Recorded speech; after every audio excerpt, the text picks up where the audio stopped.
กระโสมเต่าเราวะเต้นทิ้งกระโสมนี่ปลาวะกันเลยจุงอาจางน่ะไล่เท่า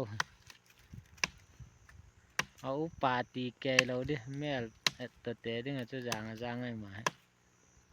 ทิ้งโสมด้านให้เอโก้เลย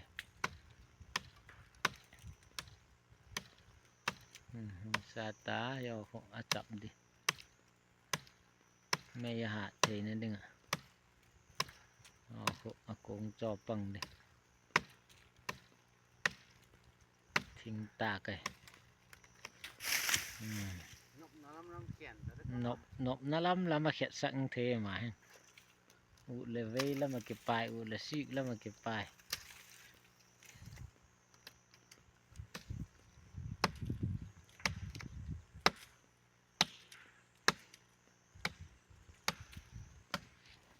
นั่นเนี่ยขบไม่